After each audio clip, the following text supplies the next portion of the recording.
8 yakni al ardu kulluha masjidun ilal maqbarata wal hammam. Jadi al ardu bumi itu semuanya masjid kecuali kuburan dan kamar mandi. Sampai kemarin ditanyakan apakah sholat di kuburan itu sah? Jawabnya tidak sah. Karena bumi semuanya itu masjid, boleh pakai sholat kecuali kuburan. Maka Dhohir hadis mengatakan sholat di kuburan tidak sah, di atas kuburan tidak sah, di antara kuburan tidak sah, yang penting di tanah kuburan itu sudah tidak sah. Ada dalil hadisnya di antara kuburan, bainal kubur, bainal kubur hadisnya di antara kuburan juga tidak sah. Nanti tak bacakan tentang itu. Jadi apa itu al ardu kulluha masjid ini masalah tempat. Syaratnya sholat sah yakni tidak di atas kuburan dan tidak di kamar mandi, apalagi di WC. Jadi hukum kamar mandi itu sama dengan hukum WC. Kemarin terangkan kenapa? Karena di kamar mandi juga tempat buang hajat, yakni hajat kecil. Maka hukum kamar mandi sama dengan hukum WC gitu. Bagaimana? Untuk wudhu nggak boleh ya di kamar mandi? Boleh wudhu, di WC juga boleh sebenarnya, tapi tidak boleh membaca bismillah di dalamnya itu. Nek bolehnya boleh, tapi nggak boleh membaca bismillah. Maka yang kamar mandi gak oleh maca bismillah. Terus hadis yang ke-10 kemarin belum dibaca menawa nggih. Wa Nabi Marsadin Al-Ghanawi qala sami'tu Rasulullah sallallahu alaihi wasallam la tusallu ilal kubur wa la tajlisu 'alaiha. La tusallu nggih janganlah kalian salat ilal kubur menghadap kuburan. Nah, ini menghadap. Nek gemang apa iku larangan menjadikan kubur sebagai masjid. Sekarang salat dilarang menghadap kuburan. Menghadap kuburan. Wala tajlisu 'alaiha dan dilarang duduk di atas kuburan.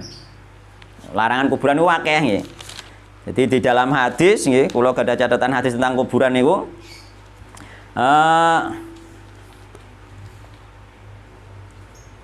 riwayatnya saking Jabir nggih, an Jabir qala nggih. Naha Rasulullah sallallahu alaihi wasallam ayyujassasal qabru. Rasulullah SAW melarang mengapur kuburan. Mengapur itu bimakna sing pas mewarnai. Pakai kapur, biyen pakai gamping, pakai njet, nggih. Itu dilarang, apalagi pakai cat saiki nggih. Jadi nah Rasulullah SAW ayyujassasal qabru nggih. Nek Kiai Langgarku biyen manane ayyujassasal mengapur itu dilepo nganggo abuk dicampur banyu ning arane ya wis padha mbek di semen gitu. Ning semen manane di semen berarti manane kan padha mbek dibangun. Niki bukan ayyujassasal qabru mewarnai nggih. Mengapur iki mewarnai nggih. Mana yang paling tepat nggih. Jadi naha Rasulullah sallallahu alaihi wasallam ayyujassasal qabru. Rasulullah melarang mengapur kuburan, mewarnai kuburan diwarnai putih itu. Mengko kapur warnanya putih. Wa yuqada alaihi, Rasul melarang duduk di atas kuburan. Duduk juga dilarang. Wa ayyubna alaihi, Rasul melarang membangun kuburan. Terus riwayate au yuzada alaihi utawa nambahi kuburan. Kuburan ditambahi, dipekno krikil, pekno wedi dikene kuburan. Iku dilarang. Sampai nek ndek kuburan keluarga, kuburan orang tua wis gak usah dipekno krikil kon njobok, pekno wedi kon njobok diurukno, iku haram. Nggih. Enggak boleh ditambahi. Nggih. Tambahi nggih. Terus ning riwayat liyane au yuktabale dilarang menulis kuburan. Ya polemike menulis ning kene tulis jenenge kabeh kan. Nah, itu maka kalau menulis ini untuk selamatnya memang kita tidak nggih. Sebenarnya nggih. Namun pendapat para ulama nggih untuk menulis nggih, menulis di kuburan nggih.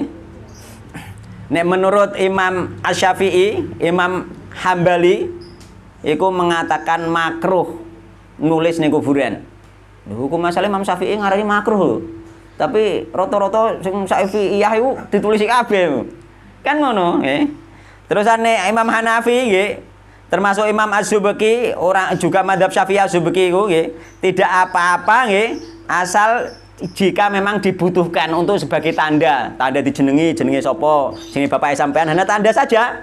Yang nggak boleh itu tulisan seperti zaman jahiliyah. Zaman jahiliyah gak sekedar nama, ditulisi zaman jahiliyah ditulisi tentang kehidupan wonge ngene, pujian-pujian dipuji-puji itu. Nah, itu yang haram itu. Maka menurut Imam Asyubki ambek Imam Abu Hanifah ditulis sekedar nama dalam rangka menandai, maka tidak apa-apa. Maka neneng kene ya wis keluarga mau tulis jenenge gak apa-apa itu. Gitu. Meskipun hukum asal menulis haram, tapi yang dimaksud katanya Imam Asyubki ambek Imam Abu Hanifah itu mengatakan yang dimaksud itu tulisan yang biasa dipakai orang jahiliyah, yakni memuji. Jadi ning kono ditulis puisi atau karya saire ditulis ning gone kuburan riku kan ngoten. Nah, itu yang dilarang ya. Memuji yang dikubur juga itu yang dilarang. Nah, itu termasuk pendapatnya Syekh Utsaimin ya. Juga membolehkan sekedar nama itu, sekedar nama ya. Tapi tetap larangan mengapur mewarnai itu yo gak usah dicat sajane. Ya usah dicat. Nek zaman biyen kuburan ditengeri apa? Batu nggih. Batu. Justru batu dan kayu itu lebih bagus batu sebenarnya. Awet itu. Kan sebagai tanda bahaya kuburan lebih awet.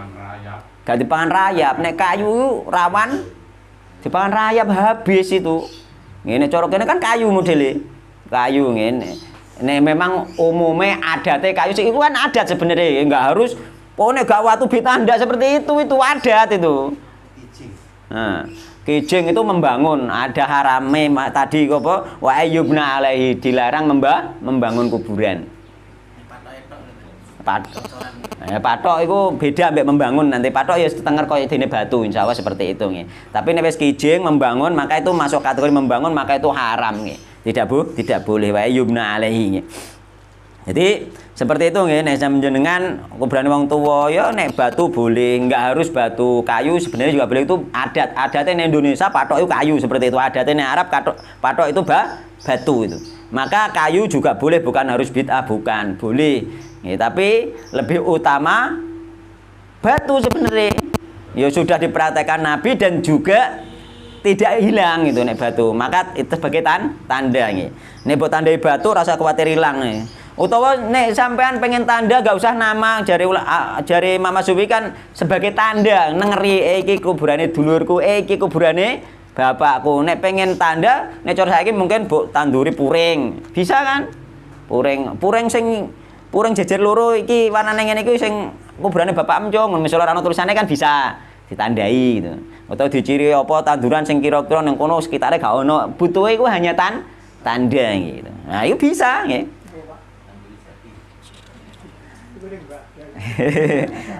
Tanduri jati malah ngerusak kuburan kok angel dudukane kakean oyot jati ku kok.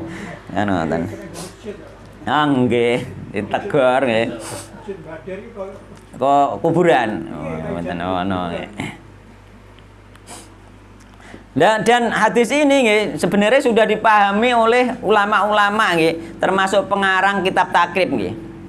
Jadi ning gone kitab takrib itu disebutkan nggih, kitab takrib Fathul Qorib Al-Mujib dikaji di pesantren-pesantren NU juga dijelaskan di situ nggih. Yakni wayustahul qabru nggih. Dan kuburan itu diratakan. Kuburan harus rata. Wa yustahul qabru wala yusannamu, dan tidak diunukkan, gak ditambahi. Yusannamu ditambahi lemah kok sajaba jabane. Nek munuk lemah kok asale gak apa-apa. Kenapa munuk? Lho wong jero dikai blapak ngene kok ora munuk piye mengko. Gitu. Nek munuk sangka asli lemah dudukane maka tidak apa-apa. Aja terus kudu diratakno, aja ngono. Nggih. Jadi nek munuk sangka lemah asale oleh duduk iku mang dibalekno kok munuk iku gak apa-apa. Sing gak oleh iku dipekno lemah kok sak jabane. Mulane ning gone kitab itu disebutnya wala yusannamu nggih. Tidak ditambahi nggih, diunukno ditambahi sangka tanah dari luar kuburan tersebut. Maka tidak boleh. Terus kemudian wala yubna alaihi, tidak boleh membangun, yakni bangunan baik semen maupun kayu. Dhuwure dibanguni kayak cungkup. Iku haram, ndak boleh. Dhuwure kayak cungkup. Terus apa neh? Oh malah diterali wesi bareng niku, ha. Iku ndak boleh nggih. Ya. Wala yubna alaihi, terus wala yujassasu, sama di dalam kitab takrib disebutkan wala yujassasu, dan tidak boleh mengapur nggih. Diterangno ning gone kitab takrib iku ayyukrahu tajsisu bil jas nggih. Ayyukrahu nggih dibenci nggih, mewarnai nggih utawa ya mewarnai bil jas, dengan jas. Jas iku apa? Diterangno wa huwa utai jas iku an-nauratu nggih, pewarna atau pencerah. Pencerah nggih. Al-musammatu yang dinamakan bil apa iku bil jiri kelawan jet. Jadi an-naur iku gamping sing dicampur rembekan banyu. Jadi ini jet iku. Jadi dilabur karo jet itu tidak boleh. Udah keterangan ulama kibian itu detail. Tidak boleh itu. Saiki iki gak njut nek kitab kan njut. Nek kitab kan gamping, nek kitab kan kapur. Iki cet itu kan ngoten. Oh, wis sing gampang ilang wae gak oleh meneh sing angel ilang. Maka tidak boleh. Makanya nek umpama sampean takziah ono sing ngecat pathok wis ora usah melok ngecet. Wis ora usah metok ngecet nggih. Nggih. Jadi Ahlussunnah wal Jamaah itu di dalam hadis ini kan wala tajlisu 'alaiha, dilarang duduk di atas kuburan. Dalam rangka apa sebenarnya nggih? Nek ning gone hadis diterangno wong nek duduk ning kuburan niku luwih apik nggih, duduk ning gone bara api nggih. Lebih baik duduk di bara api nggih. Iki la ayajlis ahadukum ala jamrotin nggih. Lebih baik dia duduk di atas bara api kemudian nggih membakar pakaiannya dan menggosongkan kulitnya nggih.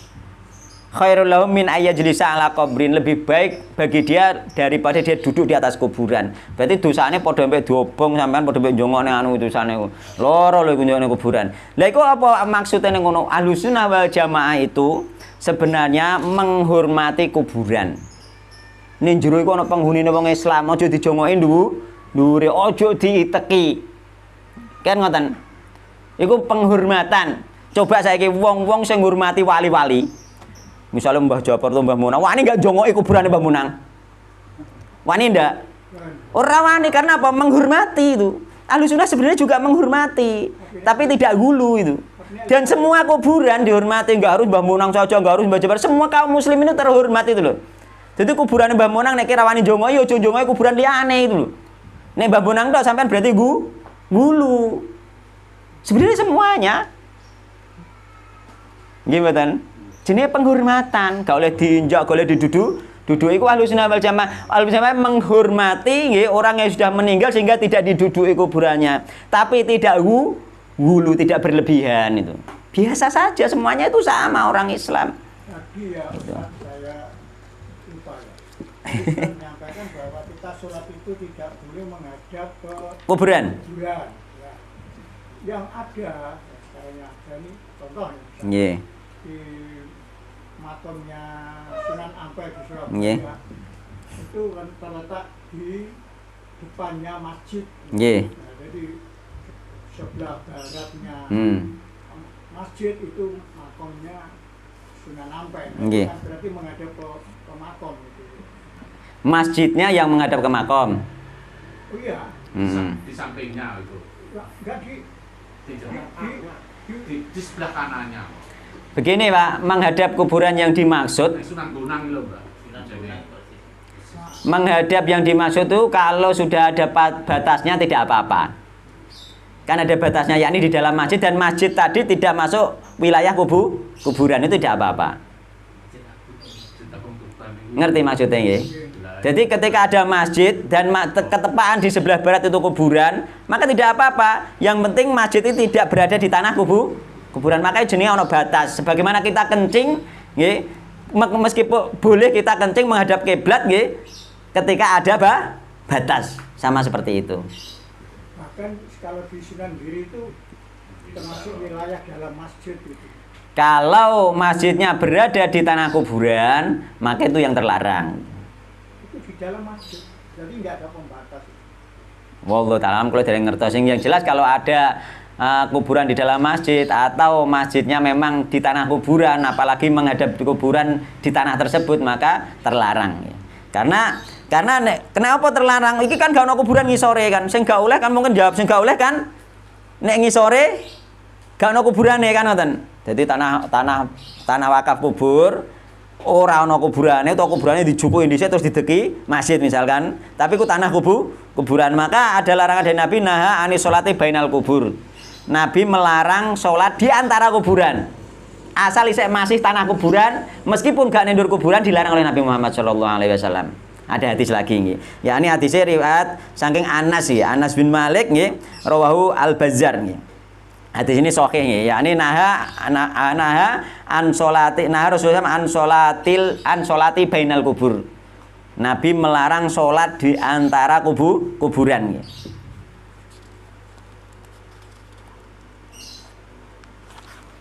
Banyak sekali nih tentang kuburan hadisnya. Kalau nyatet itu banyak, ini dibaca lama ini. Yang jelas di antara faedahnya yaitu kita jangan sampai ketika kita sudah tahu hadis ini jangan sampai kita menginjak. Yang paling fokus di sini jangan sholat di kuburan, baik di antara kuburan, di atas kuburan atau di tanah kuburan. Itu yang pertama. Yang kedua, kita jangan menginjak kuburan, jangan duduk di atas kuburan. Mulane nek liwat nang kuburan didelok nggih.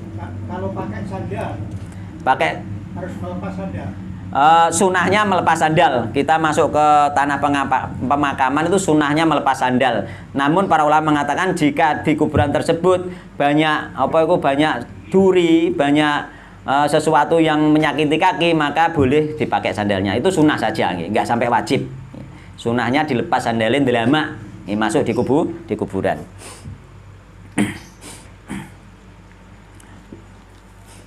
Terus kemudian hadis berikutnya nggih, masalah kuburan selesai nggih, ngoten nggih.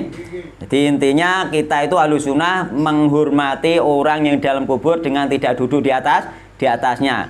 Bentuk tidak duduk di atasnya itu kenapa itu dia katakan menghormati dan tidak menginjak itu dikatakan menghormati? Coba buktikan orang-orang yang menghormati kuburan-kuburan keramat itu dia tidak akan berani duduk di atasnya.